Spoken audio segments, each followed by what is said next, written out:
I also was very specific on what kind of truck and what I was going to do with the truck. So I'm going to kind of jump into that, and then that'll be it for this video. Uh, I'm a lightweight guy. I wanted to be a lightweight guy. I wanted to be a lightweight guy before I got in the door. I wanted to be a lightweight guy when I was there, and I purchased a lightweight. So my reasoning for choosing a lightweight were multiple. So I'm going to try to kind of burn through them quick because I'm already at 12 minutes. So the first thing is lightweights are smaller, they're lighter, they're going to be better on gas. If you're going to be a rookie, listen to Lyle No Hippie and how much he talks about how he was thinking about a deer guard for 1 or 2 inches. Now imagine 2 or 3 feet. Also, kind of making an analogy off of what No Hippie says. If you're coming in, the changing culture to prime is not as dire to you because you're not used to it. So I'm going to apply that logic to a lightweight.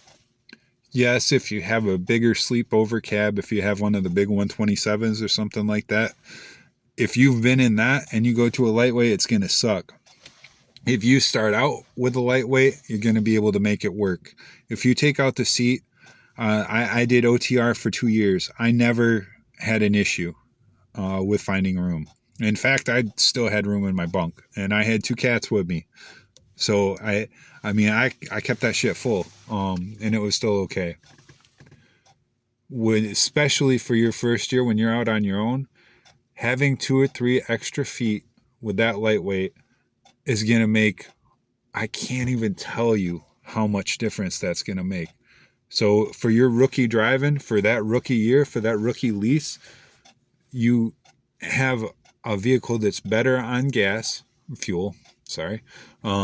You're going to have more space. You're going to be able to get a brand new one, and you're going to be able to do a lease completion in 1 year. Now, especially for a lot of these people, that if you're not completely sure where you want to go, and that's where I was at, I was like, what if I get here, everything sounds great. What if I get here and I end up hating it? You only got to bang it out for 1 year instead of 3 years to hit that lease completion. After that, if you want to step up, you also have a year of experience, so maybe you're not going to worry so much about that extra room. So that was another reason that I was really interested, was this 1 year lease completion. Plus you get a brand new vehicle. We're going to come back to that in just a second. The other thing is, and this was the big one for me, is if I'm going to take the time and I'm going to go and be over the road, I don't, if I'm going to be somewhere where I might have to deadhead 600 miles because I have a full size, but there's a heavy load that's 4,700, where if I had a lightweight, I might only have to go 30 miles.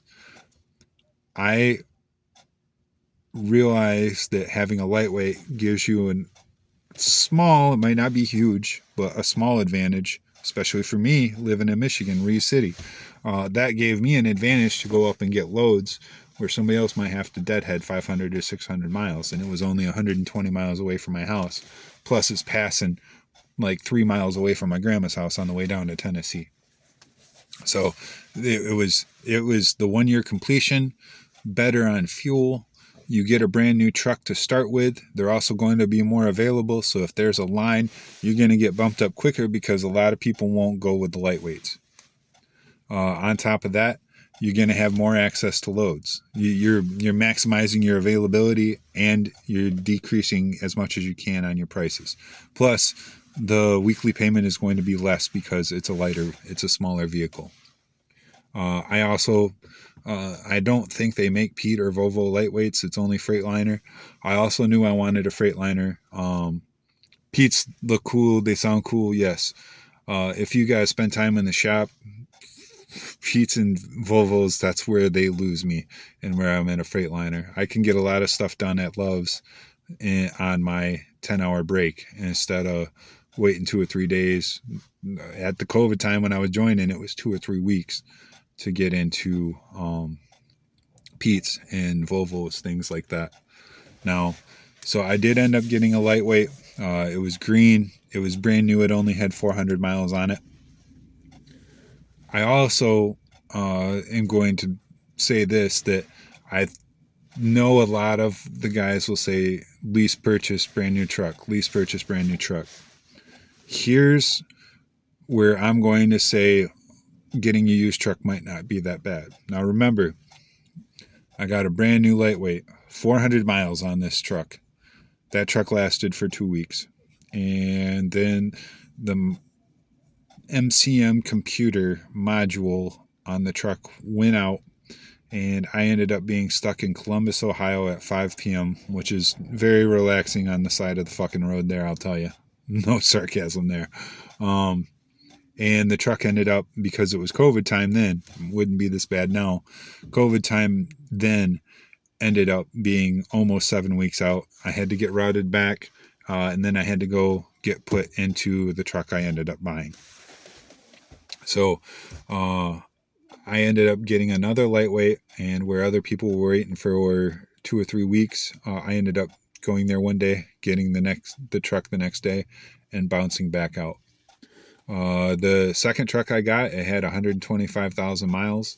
I did end up buying that truck, and I was very methodical in that approach, and I'll explain that. But what I want to kind of hammer home before I say that is, while yes, you can get a lease purchase, it is the best deal I think there is, and I think Prime does have some of the best deals to get your own truck, especially if you have less than great credit. It's well, like a lot of the other Prime drivers on YouTube will say, they'll the it's not it's you're not it's like a pro football team playing a sixth grade football team. I mean, it's not even close.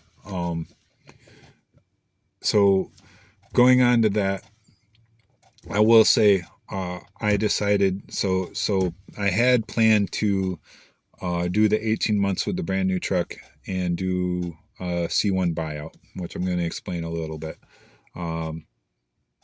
I realized after that truck that even if you get a brand new truck, it might not mean you're getting a good truck. And if you've bought cars or things before, you can have the brand new car off the lot.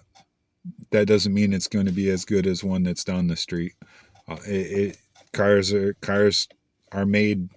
The parts are made. There's thousands of parts that go into a car, and sometimes those important parts are faulty and they slip through. It happens with anything in any genre, any kind of work. So vehicles are no different. So when I got the second vehicle, I didn't want to jump into a lease purchase right away. I wanted to feel it out, because had I done a lease purchase with the lightweight, and I had ended up getting the lightweight I was getting on the lease, I would have had a lemon vehicle. It would have sucked. So I wanted to stay on lease for a while and kind of feel this truck out that I had. And if it was the one I wanted, then I was going to go ahead and hit the C1 buyout when it goes to 18 months and own the truck. So aside from a lease purchase, you also have an opportunity to do something that's called a C1 buyout. If you look up in your Success Leasing contract, there's something that says C1. So what that means is that they're going to give you a fair market price for that truck, and you can buy that truck outright after 18 months, after the truck has served 18 months of time under Prime. So and how it's different from lease purchase is that you need to figure that money out. So you're either going to need to have a loan, or you're going to have to pay it out.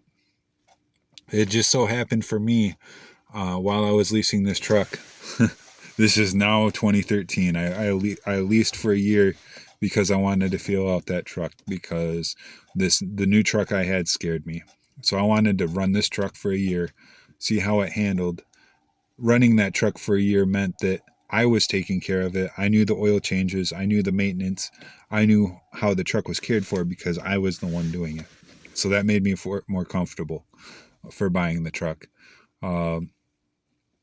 So another thing that happened is it was at 125,000 miles. At 210,000 miles, I was pulling in to get fuel and the engine blew in it. I did ask exhaustively because I'm even at 3 years, you're new enough to trucking where you might be missing something. Now I stay on the coolant and the oil, everything pretty hardcore, but I was like, I wanted to make sure. I was like, did I fuck up? What did I fuck up? I was assured that it wasn't because of me, which I just want to put that out there because it freaked me out. But the plus side of that, is it was some kind of warranty covered thing with the engine. Uh, but long story of it short is at 210,000 miles, everything was replaced on the engine. The chassis is still there, the axles are still there, those are still the original, but all the wiring, very literally a brand fucking new engine got put into that truck. So after that, I did run it for another 6 months just to make sure everything was good. Once that happened, uh, I was set up and was going to do the C1 buyout.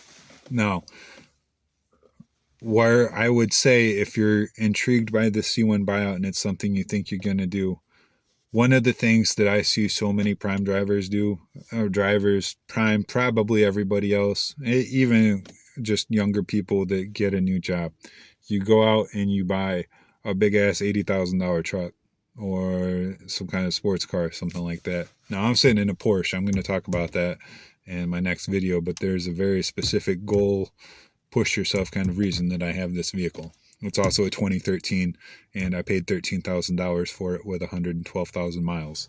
That was not a crazy purchase. It was something I saved up and bought. I did that with the lightweight as well. So what I would encourage you to do is, if you're somebody that's thinking about doing a C1 buyout, if it's something that intrigues you, if it's the route you decide to take, don't go buy another vehicle or do something like that. Save your money. Save that shit up. I was able to save up for just about 2 years. I did luck out because during 2023 into 2024, the market crashed for all these trucks. So these trucks that were really high COVID time came down in price. Long story short, by the time I ended up going to buy my truck, I ended up paying $70,000 for a 2022 Freightliner lightweight that had just about 300,000 miles on it. However, it had a brand new engine replaced, so the engine at the time only had about 100,000 miles on it. Through the almost 2 years that I ended up saving up for, I think I ended up purchasing it last April, so 2.5 years, we'll say. I put $1,000 back every week. Now, granted, that isn't easy, and for some people, y'all might have a lot of responsibilities that don't allow you to do that. The point I'm saying is stack. Put so much back and stack. In addition to stacking that, I set up an IRA that I put money in every week. I do investments every week. Bitcoin is, maybe someday I'll talk about my Bitcoin. I had at one point 20 Bitcoin, and I was a dumbass, and I can't do Bitcoin. Maybe someday I'll explain that. but because I was able to save up every check, I did some other things too. I owned a house in Kalamazoo, which I sold at the beginning of COVID, and that helped me get set up. But I stacked up money every week so that even if I needed insane amounts of credit, it didn't matter. I was going to be able to buy this truck. It gave me time to work through with this truck, make sure it was the truck that I wanted, make sure that it's something that wasn't going to break down on me. It wasn't a lemon like this other truck that I had that was brand new. And in April, I bought it. At that point, I was planning to stay leased with Prime, but we all know some things changed, and I'm not going to get too much into the weeds in that, but was able to put myself in a position to where I can switch to my own authority because I saved up and I bought my vehicle. I don't have a loan on it. I don't have nothing. When I paid for it, I paid cash money. And that was not a big move. That was an incremental move. That was every week taking small steps. Inches make miles. That's a saying I always hear people say, and it was relevant to that. And it's because I did a lightweight also, and it put me in position. So I don't feel like there's a ton else for me to say. I'm gonna go into. I was going to make a video today about goals, but I'm running out of time, and I promised my wife we go see Nosferatu before we get back on the road in the morning and deal with this bullshit winter that's coming. It's January 4th right now, so fuck. But yeah, I wanted to make that out. The next video I want to talk about goals. Not so much. We'll save it for the next video. I feel like I have an authentic place to talk about goals, which is why I say that. But we'll talk about goals, and then hopefully after that, hopefully things are cleared up enough for me to talk about my experiences with the FMCSA so far and getting my own authority and accountants and all of that. I'll at least start that if it isn't figured out yet, but man, is drama. And I have a lot to say about that, and hopefully a lot I can save some time and energy and a lot of cuss words for anybody else looking to move to their own authority. So, all right, that's it for here. I don't know. Good luck. Good luck. This might go up during this whole winter storm, maybe tomorrow. So, good luck to y'all out there. Stay safe. Talk to you later. Bye.